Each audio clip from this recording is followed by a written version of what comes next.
Hey guys, it's Philip from the Honda Resource. Thanks so much for joining me for video 3 on doing the JDM F23 swap into the Honda Odyssey. So video 2 is kind of long. I broke it up into chapters so that hopefully you can skim through it and find the part that you need. And you can read the description to actually see something specific you're looking for.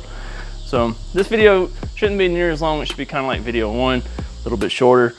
And we're just going to be reinstalling the F23A into a minivan. I'll probably break this video into chapters too, just for simplicity reasons. So skim along the timeline and you can see the different chapters. If you're interested in removing the stock motor from your Honda Odyssey, you can check out video 1 of the series. If you're interested in getting a JDM F23A ready to install, you can check out video 2. And I'll show you everything I did, including the timing set, some new seals, and as well as a little bit of some sensor changes and whatnot to be able to make it compatible with the US version. So on this video, we'll be putting her back in the van. So stay tuned, let's get to the video.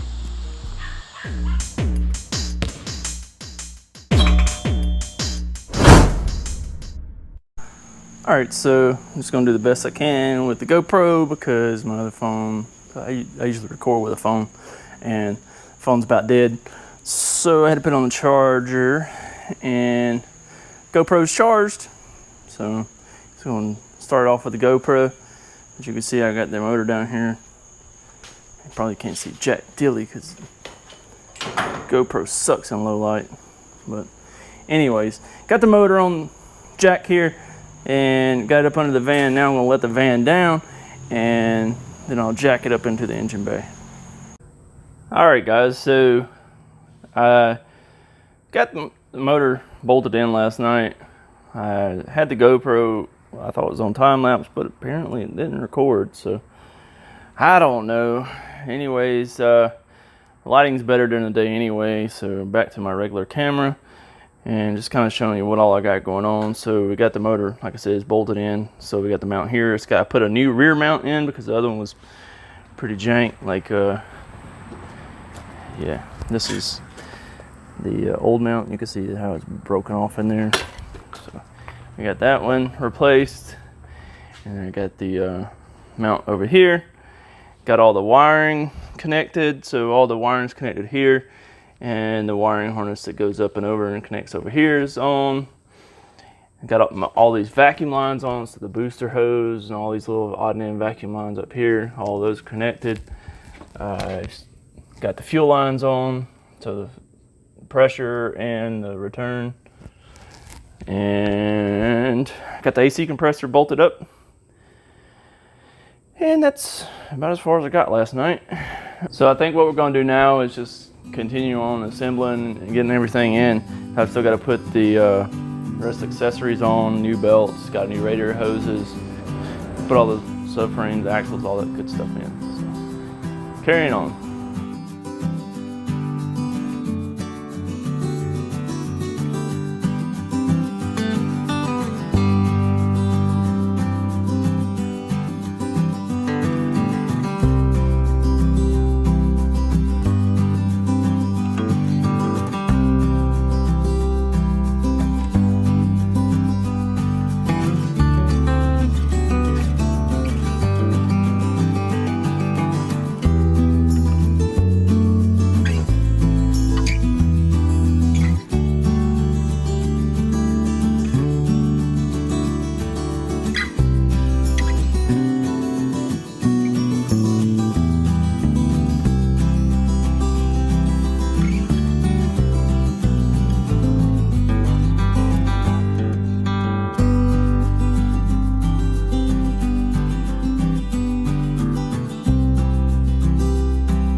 All right, so we got it pretty much bolted in. Now we got to install flex plate bolts. It's 8 bolts to go in here. And to get that lined up, you can just turn the torque converter by hand. Let's see. there's the bolt holes. So put those in, they're little 10mm bolts. Gotta put the shift cable on, exhaust, and the plates that go here. And then we put in the subframes and that kind of stuff. So put it back on the time lapse and knock some of this stuff out. Hey Cody. What up, fam? YeeYee. YeeYee.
Alright, so we're going to do a valve adjustment real quick.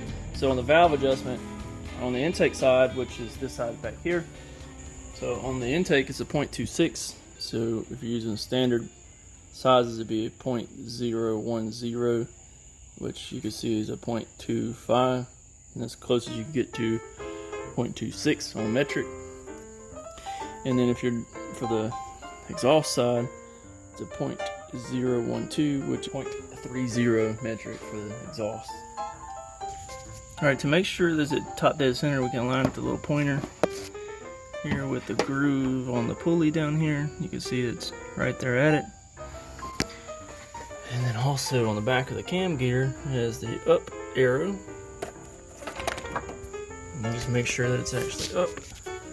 Thing here actually kind of lines up. It doesn't really like it from this angle, but it is. You can see it there.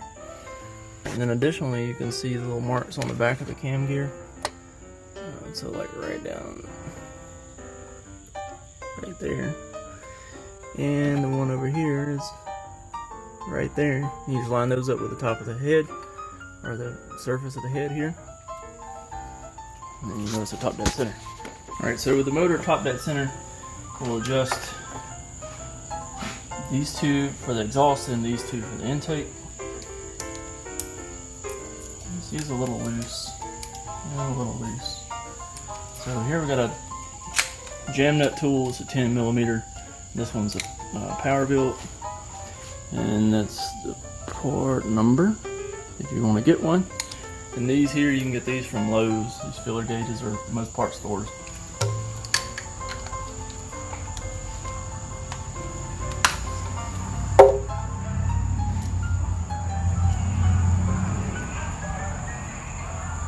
just have a little bit of drag and then tighten her back down.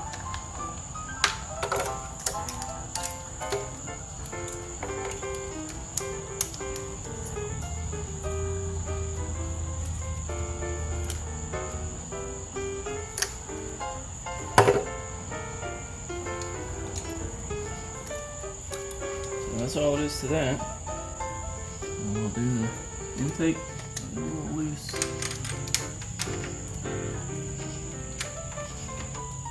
Also, you want to make sure you're doing this while the car is cold.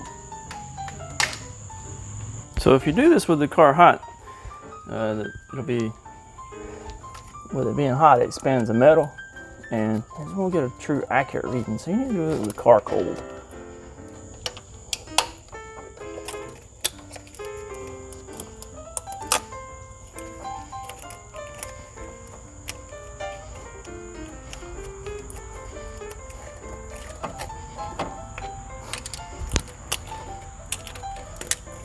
All right, so now I've got cylinder 1 complete. So what we'll do now is turn it and do cylinder 3. So we do it in the firing order, and we turn our crankshaft pulley with a 19mm counterclockwise.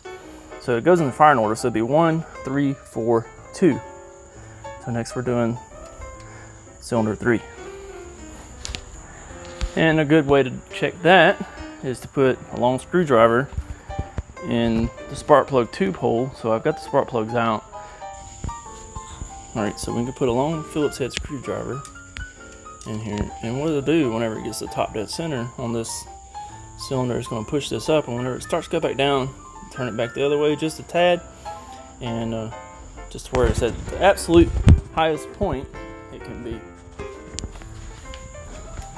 So watch, we turn the crankshaft counterclockwise. You see how that screwdriver is starting to move? All right, so maybe my screwdriver in this case isn't really long enough. It's touching the piston, but really needs something a little bit longer. So what we can use is an extension. It'll fit in the hole. The last way we know that this is top dead on that cylinder, another way to tell, is if you find the little mark. See the mark here? It's up. It lines up with this little thing here. See that? So that's how you know it's up. Top dead on cylinder 3. Alright, so now we've got cylinder 3 at top dead center. We'll adjust these 4 in the same process as the first one.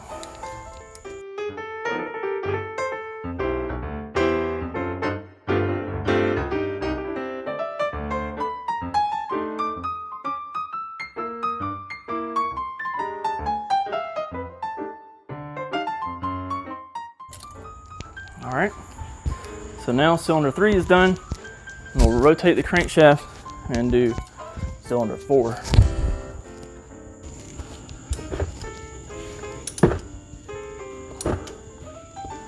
All right, so that's about top dead center. So when you have cylinder 4 at top dead center, the little marks will be lined back up with the surface of the head. So now we'll do these 4.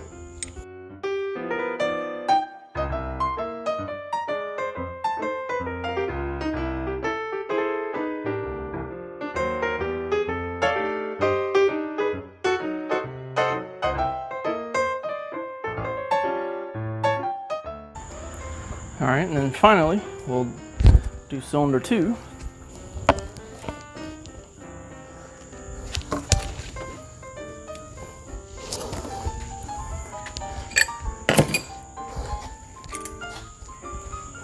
All right, so cylinder 2 is the same on the mark over here as it was with cylinder 3. Yeah, with the mark vertical. So now we'll do all of the ones on cylinder 2.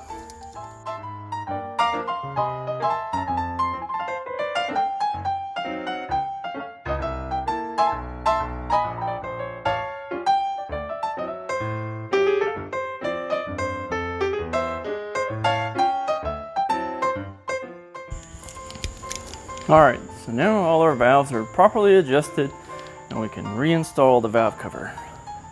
All right, so install a new valve cover gasket here, but I've got to put just a little dab of ultra gray in the corners of the valve cover there, and then we'll slide her home right here.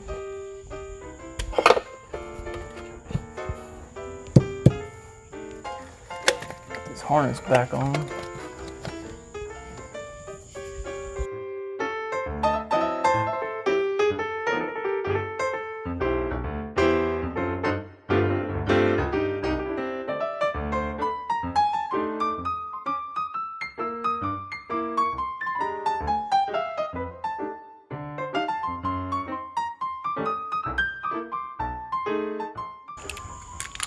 Reinstall our spark plugs. Just going to use the impact to get them close. I'm not torquing them down with the impact.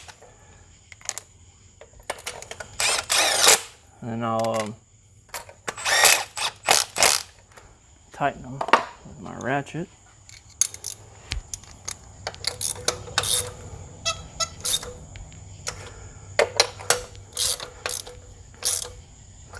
On these, I don't like to go super tight, just kind of snug them down and just a little bump past that. So that's all it is to that. All right, we'll reinstall our plug wires.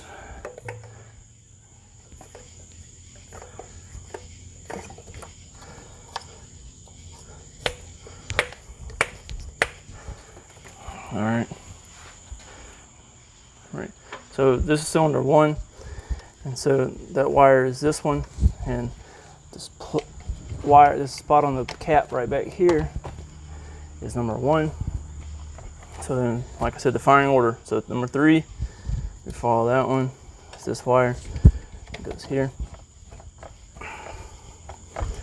And then we go with number 4.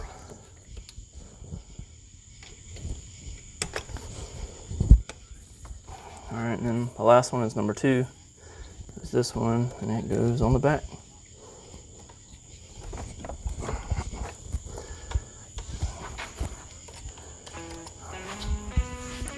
All right, that part's done. All right, now all we've got to do is fill it up with fluids. Got to do the antifreeze, transmission fluid, and the engine oil. So knock that out real quick.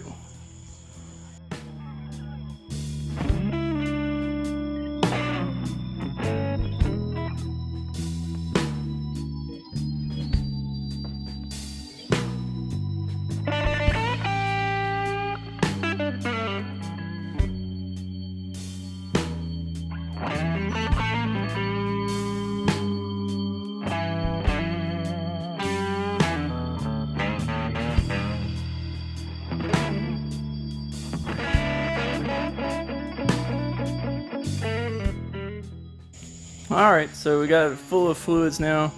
It appears that it does have a minor coolant leak. I think it's, well, I know it's coming from the the lower hose where it connects to the thermostat housing. The clamp isn't holding it very good, so I have to address that, but let's see if we can get it to start up.